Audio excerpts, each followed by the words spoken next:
I'm going to go ahead and record, and I show 7 o'clock, so we'll go ahead and get started. And tonight we're going to be talking about speech and language disorders, and we'll start with our PowerPoint.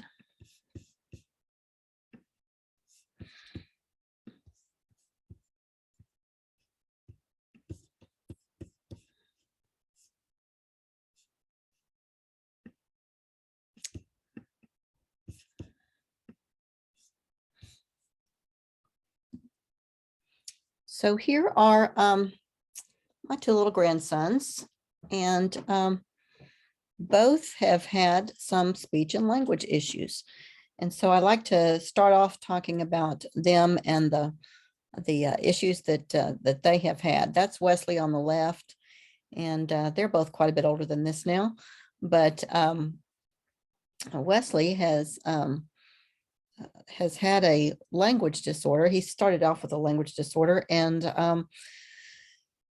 actually a language and an articulation disorder, and that'll make more sense to you as we go along and talk more specifically about that. And if you've read your chapter already, and I'm sure you have, because you've already done your reflections on that. So this should make some sense to you. A language disorder is an issue with putting all the words together to make sense in totality. An articulation disorder is when a child or an individual has difficulty actually making sounds with their mouth. And so Wesley had problems with both of that. Wyatt just had some difficulty with articulation, and Wyatt is the one on the right. But Wesley had problems with both. And I'll give you some examples of that as we go along today. But here is the actual definition of a communication disorder or a speech language disorder. And that would be a speech or language impairment is a communication disorder such as stuttering, impaired articulation, a language impairment, or a voice impairment, which adversely affects a child's educational performance. And so it's got to be significant enough that it impairs the child in their ability to learn in school. So that's what makes a communication problem or a speech or language difficulty rise to the level of requiring some sort of special education intervention, is when it adversely affects a child's educational performance.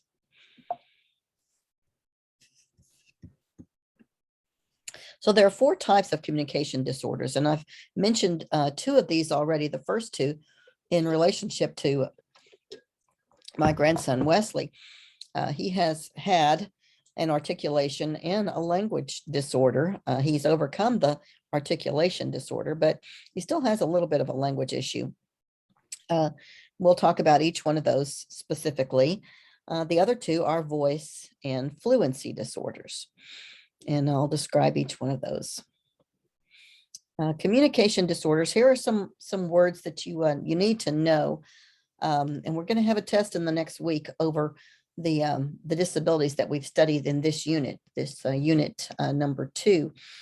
And these are some words that you may want to remember for that purpose. Phonology is the study of speech sounds, and those of you who are getting a little bit further along in your study of reading, perhaps as education majors, particularly if you're an elementary education major, will need to know the word phonology. That's the study of speech sounds. As we break words down into the parts of a word, that's the study of phonology. And so you may have studied phonics as you were learning to read. And you learned that a short A makes an A sound, a long A makes an A sound. The parts of a word break a word down into syllables. That's the word I'm looking for, syllables. And as you learn how a syllable is pronounced, those are the speech sounds. And so that's a study of phonics, or the broader term here is phonology. Morphology are the rules governing the use of minimally significant units of meaning. And so whereas phonology is the study of sounds, morphology is the study of meaning. Syntax is grammar, sentence structure, language rules that go along with that. So how we make sense of the words and the parts of words, parts of speech that we're using. And then semantics is a broader term for the meaning of words. So how frequently do we come across children with communication disorders? Well, here's the prevalence for you. About 1.5% of our school age population, but almost 3% of our population of children who are 3 through 5 years of age. So our preschool population, very common to have speech and language disorders. So as you might expect, children who are learning how to communicate, learning how to talk, learning how to become more fluent with their speech, have more difficulty with that. And as they mature in their speech, they oftentimes outgrow this difficulty. Many of you may have even had difficulty with articulation when you were little kids. Some of you may have had speech therapy when you were young children, because a lot of young children do have difficulty with pronunciation of some words. But most children do outgrow that over time, or with some therapy, they overcome those issues. But most speech difficulties can be overcome with development. So when you were little, you may have mispronounced, well, around here, one of our children mispronounced spaghetti and said biscotti. Every family has stories like that of mispronunciations in their family. And we'll talk about some of those common ones and the way children mispronounce words. If you don't overcome that as you grow, well, then you do have an articulation disorder. So those are that's the way speech pathologists analyze the way children are mispronouncing words. And we'll talk about that, the types of errors that children make here in just a minute. So what are the causes of communication disorders? Well, some are congenital, and that's when those sorts of problems are acquired during prenatal development. Others are acquired, and that's when they happen after birth. So perhaps through a traumatic brain injury. That's what TBI stands for. So when speech has been normal up until a certain point in the child's life, and then they acquire a speech or language difficulty, then that may be because of a traumatic brain injury, or maybe some other kind of maybe a disease or other kind of an event in the child's life that has caused them to have an event that has stopped their speech development. It may be organic in nature, and that's where it may be inherited. A child who has difficulty with hearing, maybe they don't have complete hearing, and then that might be an inherited situation in their family. Maybe they have deafness throughout their family, and so that lack of hearing impacts them and impacts their speech in an inherited way. And then the last one listed here is functional, and that's where it's learned. It may be environmental, or it may be psychological. So we have this in our family also. Amongst my other grandchildren, excuse me just a minute. One of our daughters adopted 2 children from the foster care system. And one of those children that came into her home had a very significant speech disorder. And then she had a younger child that was biologically hers, and he had yet to acquire speech. And he learned to talk from his older foster brother, who had this really really bad speech disability, and he learned inappropriate speech from his speech disabled brother.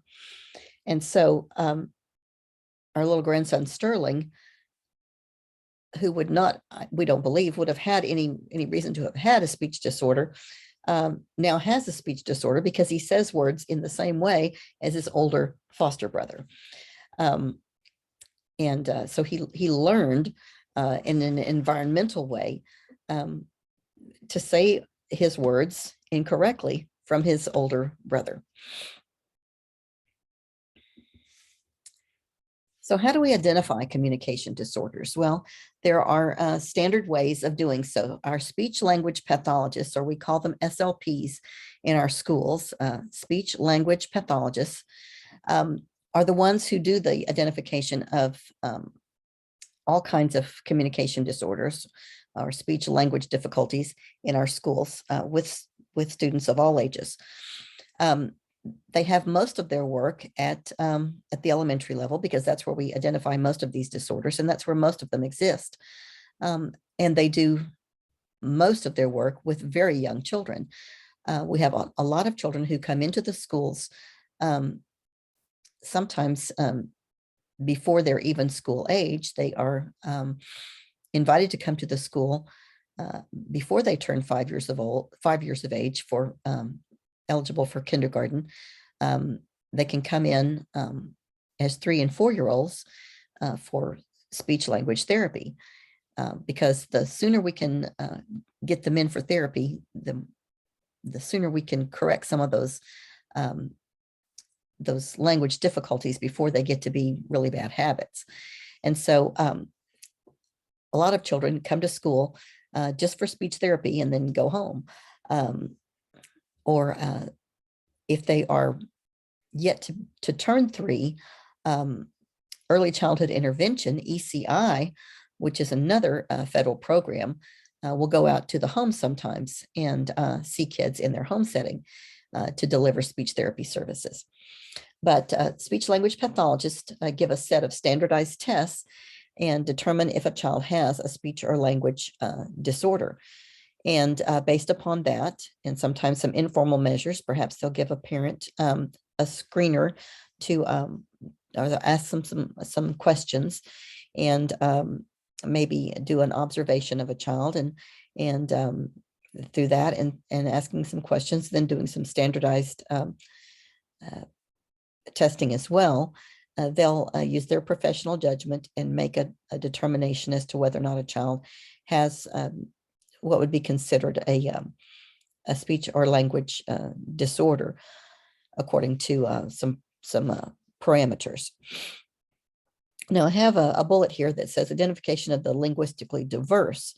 We want to be real careful, and your book talks about this as well. We want to be careful not to erroneously identify children who are English language learners as kids who have speech or language disorders just because they are not proficient in English yet. There has been some time where in our history as an educational system across the country, where we erroneously identified children who were English language learners as being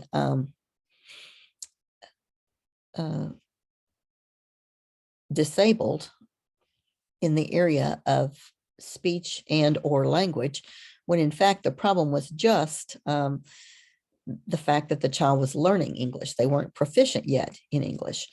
And so we've got a number of legal cases that came up because of this over identification of children to be disabled in this category, as well as other categories, because of this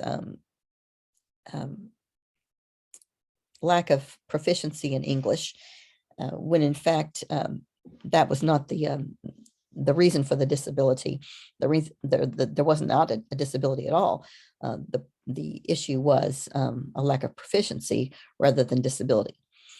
So that brings to mind the question, can a child be disabled in speech or language, or really any other area, and be linguistically diverse at the same time? And of course, the answer is yes. They can have a speech or language disability and be an English language learner. But we have to be careful about how we go about identifying them and not confuse the two, and not jump to the conclusion that they have a speech or language disability just because they are lacking in proficiency with English. So we've got to tease those two things out real carefully. And most of our speech language pathologists are pretty good at that these days, but we've got to be careful and make sure that we rule out the linguistic diversity as the primary cause of the issue that's causing them to rise to the surface as a child who's having difficulty with language. So who should be saying what and when? There's a table in your book, and that is on page 207. And take note of that, if you will. It's a very interesting chart. It's got the letters that the sounds that actually it's sounds, not letters so much. The phoneme is listed down the left of the chart, and the age at which we would expect the child to be able to make that sound. And sometimes we expect a child to say or make a particular sound long before they actually should be expected to. And I was guilty of this myself. I told you that the two grandchildren that I had pictured at the very beginning of the slideshow are Wesley and Wyatt. They were my two first grandchildren. And so I got to name myself my grandmother name when Wesley was born. And so I didn't want to be called grandmother because that sounded like something an old lady would be called. So my first name is Lisa, as y'all probably know.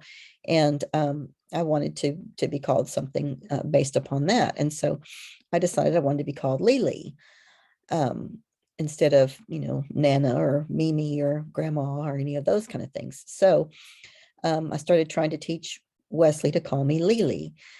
Well, I never thought how difficult the letter L is to say.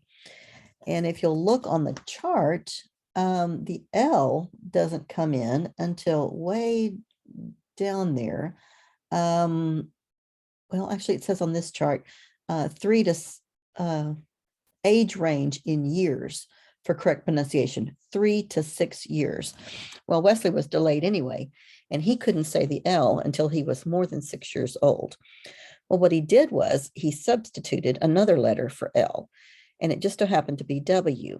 And so instead of calling me Lily, he called me Wee Wee, for a really long time. And I began to have second thoughts about whether I really wanted to be called Lily for quite a while. I wish that maybe I had gone with another name until he finally got the hang of it. But it never crossed my mind that Lily would be hard for him to say. I should have known better, having been a special educator for as long as I had been. Below that, this first bullet, though, are some articulation disorders, and there are 4 types that speech language pathologists identify. And you can look at the acronym here on the left going down. It would be SOTA, and that stands for substitutions, omissions, distortions, and additions.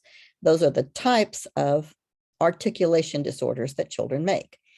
And then I've given you an example for each of those. So for substitution disorders, that would be where a child uses one letter instead of the letter that that they should be making at the beginning of a word, just like the one I just gave you, the W for the L in Lily. Another would be here when you've heard a child like on the cartoons, Elmer Fudd says the wascally wabbit. And so he substitutes the W sound for rabbit, for the R in rabbit. So that's a substitution of W for R. An omission articulation disorder would be leaving a sound out altogether. So saying a brown ache for a brown rake. And we hear children say this, I want that, well, I can't think of one right off the top of my head, but bound, that I want the bound something instead of the brown. So particularly we hear that on blends. Blends are really hard for children to get down. And so they'll often leave out one sound of the blend and just stick with one sound of it instead of the two sounds that come in a blend. A distortion, we're very familiar with this when we know what it is. This is like lisping, when a sound is totally changed. So instead of saying sun, a child says thun. So, you know, we're familiar with that from the cartoons too. That Sylvester the cat says anything with an S has a TH sound. And of course, we tease little children that have their teeth out when they lose their front teeth, that they have that lisp, and substitute the TH for anything with an S. And then an addition would be where you put an extra sound in that's not there. And so like black horse for black horse. I would say that's probably the least common of the articulation disorders. I don't know that for a fact, but that would be my guess just based upon my own experiences. But again, I'm not a speech pathologist. Now, language disorders are a little bit different.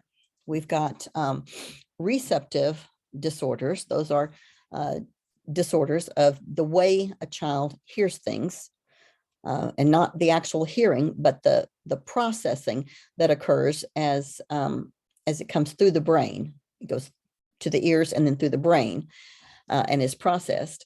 And then expressive, and that's the way a child, not the articulation, the way it comes out orally, but the way it's processed on the way out.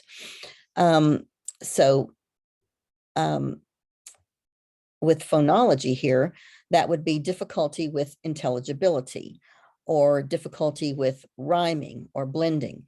Children that just can't seem to make those connections. Morphology and syntax. This is a difficulty that my grandson Wesley had. Difficulty with verb endings, tenses, plurals, and grammar. He would say things like, I ran down the hall instead of I ran, or I runned down the hall instead of I ran down the hall. Or he would put an extra ed on when a verb didn't need an ed, like ran. I runded, or I randed. Even when he got to where he knew that it was ran, he would say I randed. Plurals, things, anything with irregular endings. Sometimes children have a lot of difficulty with that if they have an expressive language disorder. Semantics, this is bigger chunks of language than just words, difficulty following directions, paraphrasing, using figurative language, not understanding maybe figures of speech.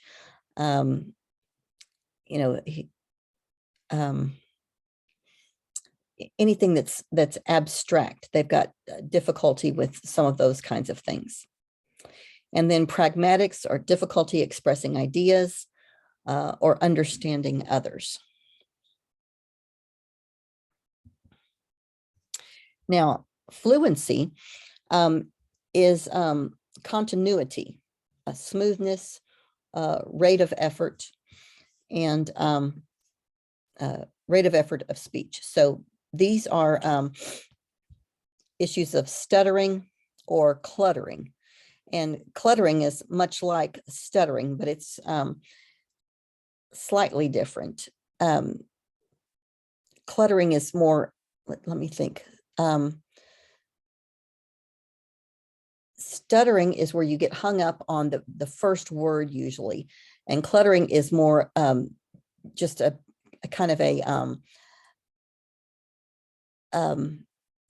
stumbling throughout the sentence, not just stumbling at the beginning of the sentence, but staggering throughout the sentence. Voice disorders then are issues of quality, pitch, and loudness inappropriate for an individual's age, gender, cultural background, or geographic location.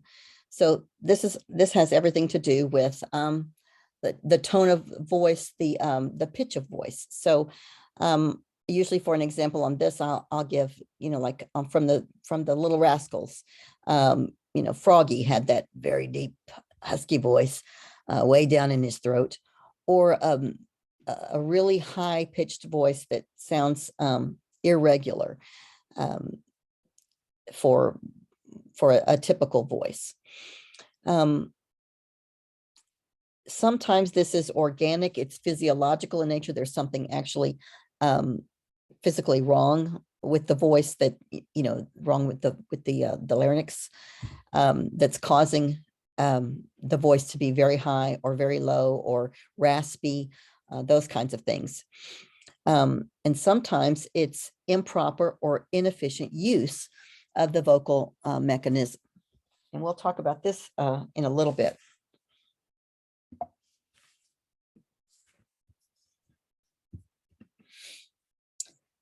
There are a couple of issues that I think are really interesting. One is, I'll go ahead and play this one. I think this is just fascinating. Grammarly does more than catch errors. With Grammarly, you can find really good. I have a dream that my children will not be judged by the color of their skin, but by the content of their Can y'all see character. this? Come on. Can y'all see this on my screen right now? No, ma'am, I can't. Okay, I need to share that one then. I didn't know if it would automatically start sharing if I had to share it separately. So this is upspeak, which is just a habit that that a lot of people have, a lot of particularly girls have gotten into, that I think is an interesting vocal trend. That's not the way Martin Luther Can y'all see it King now? said it. And if he did say it that way, nobody's going to listen. Let's talk about. Yes, ma'am.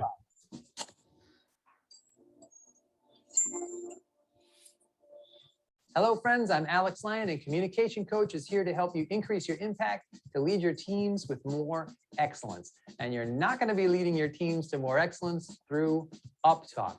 Uptalk is simply the sound of your voice going up at the end of a sentence or a thought instead of down where a period would be. This is a relatively controversial topic. On one side of the argument, people are saying, hey, uptalk is just a way to prevent someone from interrupting. If my tone goes up, it shows that I'm not done yet and I get to keep talking. Other people say it's invitational. It allows for that back and forth sound in a conversation. And others say, hey, it's just a way to check in, to sound a little bit more tentative, to see if people are following you. Now, on the other side of the argument, people say it's a bad habit that is hurting your credibility. One thing is certain, however, it is not gender specific. It's not something that only women do. There was a recent study by Reichart and Arvaniti that showed that even though women certainly do a little bit of uptalk, so do men. In either case, it creates mostly a bad impression. An Australian study showed that 85% of managers thought that it made their people sound insecure and unsure of themselves. So if it's hurting your personal credibility, it's something you want to look at. Now, the tips for this are really simple. First of all, are you an uptalker? Do some of your sentences go up at the end instead of down? You can ask a friend to listen if you can't tell. And as long as you're not a chronic uptalker, it's probably not that big of an issue. Now, if you do have an issue with this, the tip is really simple. Make your sentences a little bit shorter and then make sure you come down at the end. It may take a little practice, but it's a worthwhile habit to break. I'd like to hear your tips, though, in the section below. What are your tips for breaking this uptalk habit? And what is your opinion on it a little more generally? Do you think it's a bad thing? Do you think it's no big deal? I'd love to hear your comments below. So thanks, God bless, and until next time, try not to use uptalk in your next conversation. Hopefully. The issue of uptalk became really popular a few years ago with the Kardashians. The Kardashians end almost every sentence with uptalk. They end all their sentences going up. And it's also kind of that Valley Girl talk where every sentence ends like a question instead of like a statement. And so it gives the listener the impression that you're not ever through talking, that you're just going to keep talking, and that every sentence that you say is a question. It's a very odd way of speaking, but it's pretty common among young women. So it's a habit that if you have it, you need to break it. Employers don't much care for it. But here's another one. This one is another Kardashian trend that's called vocal fry. And this really has a lot to do with a voice disability. So I'm going to share this one. America's young women are Wait. running out of oxygen. Hang on. What else could explain Hang why on, I gotta so stop. many of them Oops. sound like Wait. this? So America, cute. Hang so on. cute. Hi, it's young women. Just kind of like my Hang on. Got to go back to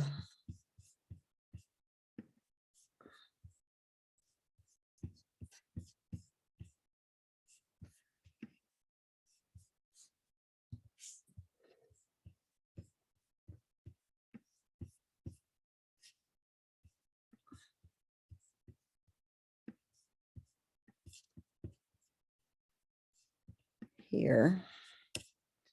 And then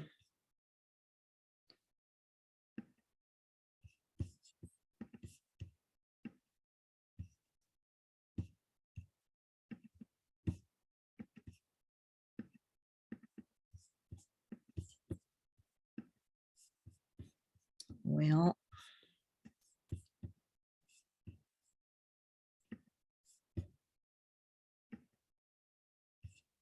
America's young women are running out of oxygen. What?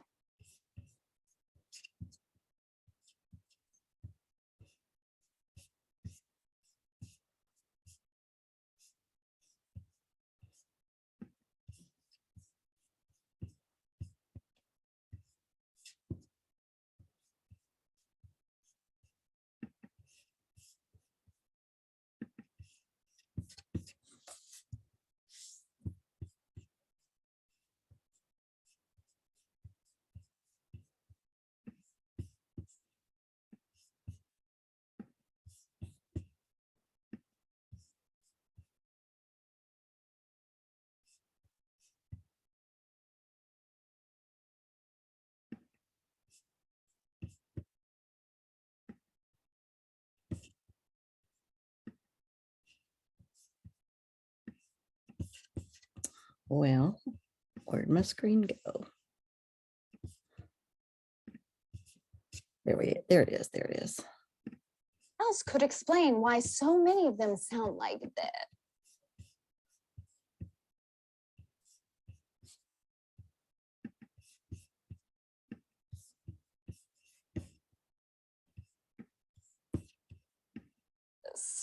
so cute. Okay, can y'all see it now? So cute.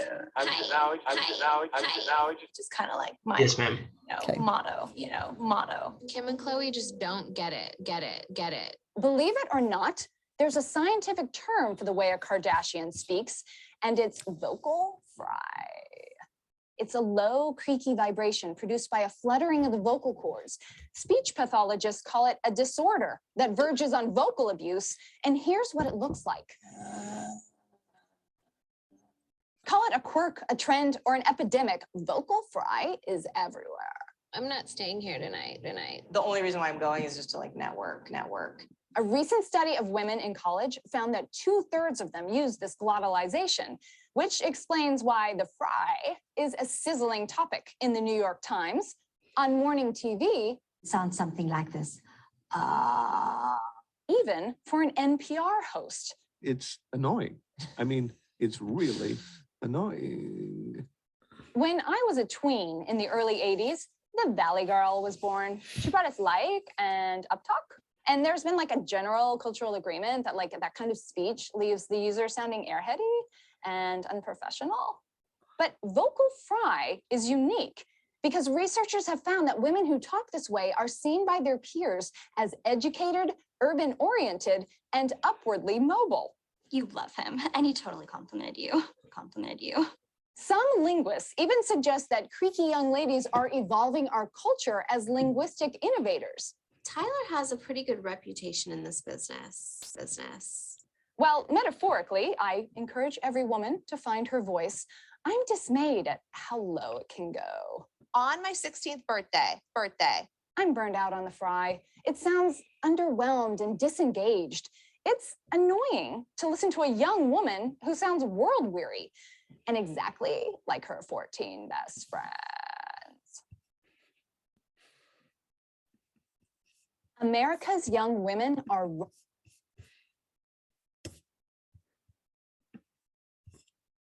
It seems a little funny, but it's very real.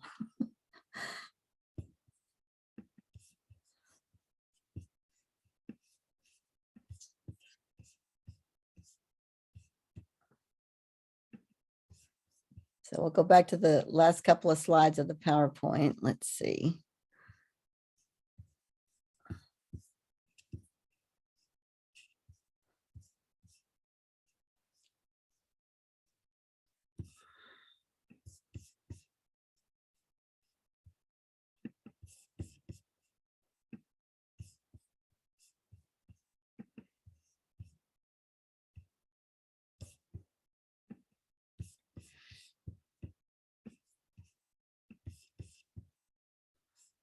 So, instructional implications.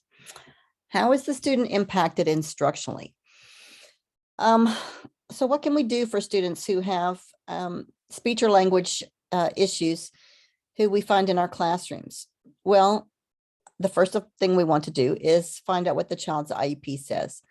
And for most students, we want to simply model good speech and language examples. We want to do what's appropriate and correct with our own speaking. We want to help them with self-talk, to use correct and appropriate speech habits, to pair them with another child who they can sit near, to group them with other children who use appropriate speech and language habits that they can model after, just like I said a few minutes ago about our little grandson Sterling, who has modeled himself after his brother Liam and has developed some really negative habits. The same can go in the opposite direction with positive habits.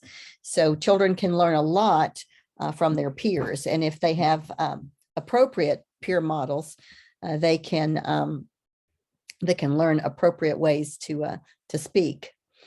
We can give opportunities for using the close procedure, that is, giving examples of a sentence or words, and let them fill in the blanks. That would be the close procedure. Fill in with what should go here to finish the passage with the correct word, the correct sounds that would be the appropriate answer phonetically or grammatically. Provide a language-rich instructional environment, lots of reading, lots of listening to readers, to books, to appropriate language, and then give support for students who may need augmentative communication or alternative communication technology. Augmentative would be those things that support the students' communication. And then, of course, some students who don't have their own oral communication may need things to substitute through some sort of device. So what questions might you all have about speech language systems of communication? Anybody? I don't have any questions. Okay. Ladies, anybody? I'll say here. Okay, I want to talk about two more things before we close tonight. We have, let's see, this week, we're closing out this unit, so we'll have our Unit 2 test opening up. I'll probably go ahead and open it. Let's see, this is Tuesday. I'll open it. I'll open it today or tomorrow and have it run through. Oh, I guess I'll have it run through the weekend. And then we have our Unit 2.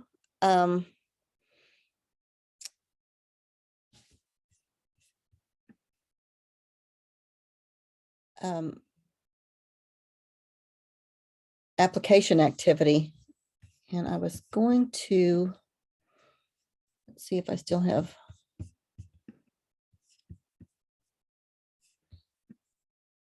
I think I thought I had. I guess I don't have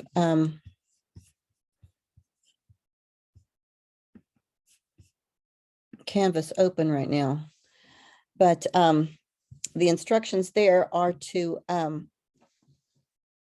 find a children's book, and it says it would be great if you could find one that's based on one of the disabilities that we've had in this unit, but if you can't, you can open it up and find a children's book based upon really just about any disability, and write a summary, kind of a book review, just a one-pager on that the book, and there's a full description of the activity there at the bottom of Unit 2.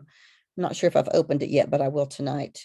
And that's worth, I think, 15 points. And then I'll have a discussion board that I'll open, and I want you to snap a picture of the cover of the book and then share that with others, and what you liked about it, how you would use it, in your summary. I want you to put how you would use it in a lesson, and then kind of share some about it on the discussion board and comment on 2 other books.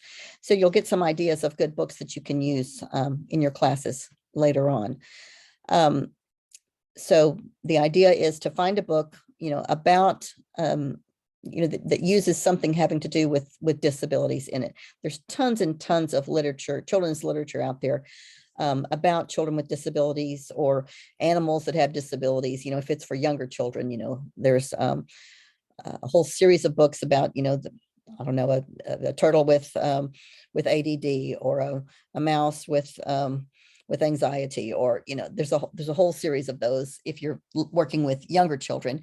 And then, of course, if you're working with older kids, middle school, high school kids, there's a lot of books that deal with disabilities for older kids. And so find a book that you think is appropriate and that you would like to kind of highlight, and then share that with your classmates.